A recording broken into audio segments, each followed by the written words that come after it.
Alternative Radio Station 96.9. 96.9 CJMD Lévis. 15h35, l'envers de la médaille. On va leur rejoindre notre chroniqueur des crimes non résolus, Stéphane Parent. Stéphane, bon vendredi. Bon vendredi, Stéphane. Stéphane, tu vas nous parler d'une histoire qui est survenue, un crime non résolu en 1963, il y a plus de 55 ans, et cette histoire, malheureusement, n'est toujours pas résolue. Effectivement, il s'agit de la petite Diane Carrier, âgée de 6 ans, disparue le 27 septembre 1963, qui quittait son domicile de la rue Porche, près de la place Royale. Elle devait aller chercher son frère pour le souper à la demande de sa mère. Le garçon, Adolphe Carrier, est revenu chez lui et sa sœur n'a jamais été retrouvée. Qu'est-ce qui s'est passé? Qu'est-ce qui s'est passé, justement? Parce qu'on va y parler à Adolphe, là, juste après ton entrevue à toi, on va y parler à Adolphe. Là. J'ai tellement hâte de voir qu'est-ce qu'il se souvient de là, parce qu'il était avec, puis lui est rentré, puis elle n'est pas rentrée. C'est quoi qu'on sait comme information? Exactement. Et, tu sais, Stéphane, on s'entend-tu qu'une fillette de 6 ans ne disparaît pas comme ça? C'est évident, en tout cas, selon moi, que ce n'est pas un dossier de disparition, mais un dossier d'enlèvement. À l'époque, les enquêteurs ont étudié la possibilité que l'enfant se soit noyé dans le fleuve Saint-Laurent. L'hypothèse, par contre, semblait probable à l'époque, parce qu'il y avait un cours d'eau là, situé tout près. Par contre, là, par la suite, avec l'enquête qui a progressé, on a complètement écarté cette hypothèse-là. Il est important de mentionner, Stéphane, que le dossier de la petite Diane, c'est le dossier le plus ancien à ne pas avoir été résolu pour la police de Québec. Puis tant qu'à moi, là, à ce stade-ci, là, tout comme l'affaire de Marilyn Bergeron, là, moi, je crois personnellement que ce dossier-là devrait être transféré à la Sûreté du Québec, qui possède une plus grande expertise et une vaste expérience dans ce genre de dossier. 55 ans plus tard, Stéphane, c'est toujours possible? C'est toujours possible s'il y a des gens qui ont été témoins de quelque chose, hein, parce que moi, je voudrais en profiter en même temps pour le souligner, là, le courage extraordinaire de son frère, là, Adolphe, qui n'a jamais abandonné pour retrouver sa petite sœur disparue. Mais dès qu'il y a une occasion qui se présente pour lui, là, M. Carrier, il en profite, il n'hésite jamais pour faire des entrevues, dans l'espoir, justement, que ça génère une étincelle, quelque chose qui va relancer cette enquête-là sur la disparition de sa sœur. Il y a sûrement des gens qui ont été témoins de quelque chose en 1963, que ce soit une voiture ou un individu suspect. Ça peut être une personne qui aurait fait des aveux à quelqu'un. Une personne qui s'est vantée de quelque chose. Parce que ça arrive souvent. On le voit dans des histoires de meurtres non résolus. J'ai échangé avec son frère, que tu vas avoir tantôt en entrevue, et lui, il me dit que finalement, il n'y a pas eu d'évolution dans le dossier de sa sœur. C'est un peu ça, hein, même comme toi, comme documentariste, journaliste indépendant, notamment là, spécialiste dans les crimes non résolus, quand tu vois une histoire comme ça, ça devient difficile de trouver des indices plus que le temps avance. Effectivement, parce que là, hein, on parle de 1963, là, il y a beaucoup de gens qui ne sont plus de ce monde, c'est ça. Et exactement, donc on perd des informations quand même importantes, mais on sait jamais parce qu'on a déjà vu dans l'histoire des affaires non résolues, là, des meurtres là, qui dataient même de 50 ans là, qu'on arrivait à résoudre aujourd'hui. Mais moi, comme je te dis souvent, Stéphane, je mets beaucoup d'espoir en l'ADN. Et j'aimerais revenir à ce qu'on a parlé hier concernant le dossier de la petite Linda. Oui, où on a vu un exemple, justement, où quand la police travaille en étroite collaboration avec la famille, ça donne des résultats. Ils travaillent en collaboration avec la famille, mais les policiers, aux États-Unis, entre autres, ils vont utiliser les médias sociaux. Ils vont utiliser les médias sociaux et ils vont utiliser aussi les médias traditionnels pour pouvoir percer le mystère, pour pouvoir permettre de véhiculer de l'information et que cette information-là qui est transmise au public pourrait justement déclencher peut-être quelque chose, un souvenir chez quelqu'un. Alors, moi, je le dis, là, la police doit utiliser les médias d'information, les médias sociaux pour résoudre ces dossiers-là. Je pense que quand on n'a plus de pistes, on n'a presque plus de pistes. S'il y a de l'ADN, tant mieux, mais si on n'en trouve pas, je crois que c'est une belle avenue que les policiers devraient utiliser davantage. Stéphane Parent, merci beaucoup et on va faire une courte pause et on va aller rejoindre justement Adolphe Carrier, le petit bonhomme à l'époque qui est maintenant un homme, mais lui, par contre, il n'a jamais retrouvé sa sœur encore. On est de retour, on a fait une courte pause, le temps de téléphoner à monsieur Adolphe Carrier parce que Stéphane Parent, notre documentariste, chroniqueur des crimes non résolus, nous a mis la table. Il nous a parlé d'une histoire qui est survenue en 1963. Il y a plus de 55 ans. Eh bien, la personne qu'on a au bout du fil, c'est Adolphe Carrier. Il était présent lors de la disparition de sa petite sœur. Monsieur Carrier, bienvenue à l'émission L'envers de la médaille. Merci beaucoup, bonjour. Monsieur Carrier, qu'est-ce qui s'est passé que vous vous souvenez? Ben moi, j'étais pas avec ma soeur quand c'est arrivé. C'est que moi, je tardais pour rentrer pour souper. Puis, vu que mon père était quand même sévère, ma mère a dit à ma petite sœur, elle dit... va voir pour Adolphe, puis l'emmener. Fait que moi, à 31, je suis rentré à la maison. Puis ma mère, elle t'a tué Diane. J'ai dit non. Elle dit, va la chercher, elle est allée te chercher. Fait que moi, j'étais allé faire le tour, puis j'étais revenu, puis on n'a jamais eu de nouvelles. Depuis ce temps-là, vous essayez de la trouver, je présume? Oui, on a essayé. Moi, comme Stéphane disait tantôt, il y a sûrement quelqu'un qui a des informations, puis qui parle pour eux, ils ont pas là. Hein. Comment qu'on peut passer à travers ça? Ça doit être terrible. Là. Est-ce que vous avez réussi à faire votre deuil, même si c'est 55 ans plus tard? Non. Pour faire son deuil, il faut voir la personne dans sa tombe. Ou, moi, j'ai pas d'épitaphe parce que c'est marqué Diane Carrier, je peux aller prier. Là. Non, je suis pas capable de faire mon deuil. Votre mère est probablement décédée aujourd'hui? Oui, ma mère est décédée. Et ça l'a hanté toute sa vie? Oui. Ben, mettez-vous à n'importe quelle place d'une maman qui perd un enfant dans ces circonstances-là. Qu'est-ce que vous vous souvenez? Vous aviez quel âge à l'époque? Moi, j'avais 7 ans. Ma soeur Diane avait 6 ans. Bon, à 7 ans, qu'est-ce que vous vous souvenez quand vous êtes revenu à la maison et que là, votre mère a dit « Non, elle n'est pas ici, elle est allée te chercher, retourne voir où est-ce qu'elle est. » Ben oui, puis pas longtemps après, on a appelé les policiers pour qu'ils viennent. Parce que là, c'était pas normal, là. Il était rendu 6h moins quart, puis on la trouvait pas. Les policiers sont venus, puis ils ont fait leur recherche, puis ils n'ont rien trouvé non plus.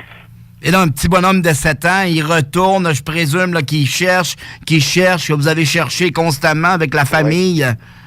Oui. Parce qu'à quelque part, vous dites juste, bon, elle est en retard, elle est allée chez un ami, elle a changé de route. Mais là... C'était pas normal. Disons que dans ce temps-là, on n'entendait pas parler beaucoup de disparition d'enfants. On avait beaucoup de postes de télévision, puis c'était pas commun. Puis qu'on courait, puis on cherchait partout dans les petites rues, puis on n'a rien vu. Étant donné qu'à l'époque, effectivement, il n'y avait pas grand média, il n'y avait pas d'histoire comme ça qui était beaucoup médiatisée. 2019, 55 ans plus tard, vous avez Stéphane Parent qui travaille étroitement sur votre histoire. Est-ce que ça vous redonne espoir? Oui, ça donne toujours espoir. Quelqu'un... je veux dire, quand on parle de Diane, elle est vivante. Tu sais, le jour qu'on va arrêter d'en parler, soit à la radio, à la télévision ou sur les médias sociaux, elle n'existe plus. Aujourd'hui, elle aurait 61 ans environ. Est-ce que vous pensez qu'elle est toujours de ce monde? C'est plus que ça va, plus que je pense du côté contraire, mais j'ai toujours espoir. Parce qu'on ne sait pas, hein, on ne sait pas en tout, on n'a rien. Vous n'avez aucun indice, absolument rien. Vous avez juste qu'elle est partie de la maison et elle n'est jamais retournée. Oui, c'est ça. Elle est venue pour me chercher, puis elle n'est pas revenue. Il y a quelqu'un qui l'a pris à quelque part, c'est ça. On a toujours pensé, nous autres, que ça pouvait être des touristes dans des hors, parce que c'était un coin touristique beaucoup dans ce temps-là, puis même encore aujourd'hui, encore plus.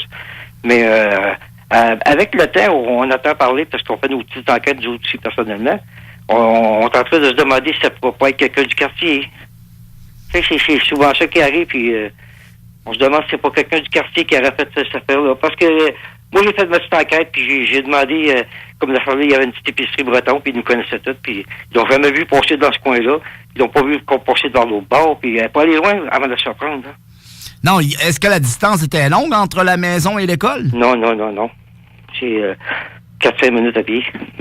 Puis dans ce temps-là, il n'y avait pas 60 000 autoroutes, là? Non, c'est dans le Vieux-Québec, dans la Place Royale. Là. C'est... Il n'y avait pas 12 routes là, pour se rendre à l'école, là. Vous preniez probablement toujours le même chemin. Là. On montait la petite rue du Port, on pognait la rue Notre-Dame, puis après on pognait la rue sur le port. Fait qu'on était rendu à l'école. Vous aviez 7 ans à l'époque. Quand vous êtes arrivé un peu plus vieux, vers 18-20 ans, vous avez commencé à comprendre ce qui s'était passé il y a 10-13 ans, là, lorsque vous aviez 7 ans. Comment vous avez réagi? Comment votre adolescence s'est passée? Comment votre vie de jeune adulte s'est passée? Ben moi, j'ai comme un bug aller jusqu'à l'année 70. Puis aujourd'hui, je comprends pourquoi. Parce qu'ils disent qu'après 7 ans, une personne qui est disparue est portée décédée. Fait que je me rappelle, moi, que quand mon père a eu le chèque de l'assurance, il nous a dit qu'il faut oublier Diane, elle est sûrement décédée quelque part. Puis, fait que, tu sais, ça m'a comme soulagé un peu, si vous voulez. Mais encore, je pense là tous les jours. Là. Mais je veux dire, disons qu'on s'est fait à l'idée qu'on la reverra plus. Mais à un moment donné, tu rencontres une femme, puis t'as des enfants, puis ça part de travail. Tu sais, des coups qu'elle est vivante. Fait que là, tu recommences les recherches. Comment vous expliquez ça, justement, à vos enfants, qu'ils connaîtront jamais leur tante? Ben, je peux pas leur expliquer qu'ils connaîtront pas leur tante parce qu'ils la connaissent de parler, là. OK. Puis j'ai trop espoir de la retrouver. Que je peux pas dire qu'ils connaîtront pas. J'ai trop espoir que quelqu'un, quelque part, qui va parler avant de partir, avant de mourir, là, va laisser une note, dire soit qu'elle est partie quelque part ou est enterrée quelque part, mais qu'on va avoir une réponse. Même si ça fait 55 ans, est-ce qu'on en parle encore dans la famille, par exemple, à des moments plus importants, Noël ou le jour de sa disparition? Tout le temps. Tout le temps? 55 ans plus tard? Ah oui, elle est encore là. Comme je vous dis, si on n'en parle pas, elle n'est pas là. Elle n'existe pas. Moi, j'ai un petit coin personnalisé pour Diane. Là. Ici, il y a plein de statues, de médailles, d'ampions, tout ce que tu voudras. Là. Elle est vraiment présente dans votre vie encore? Ah oui. Oui.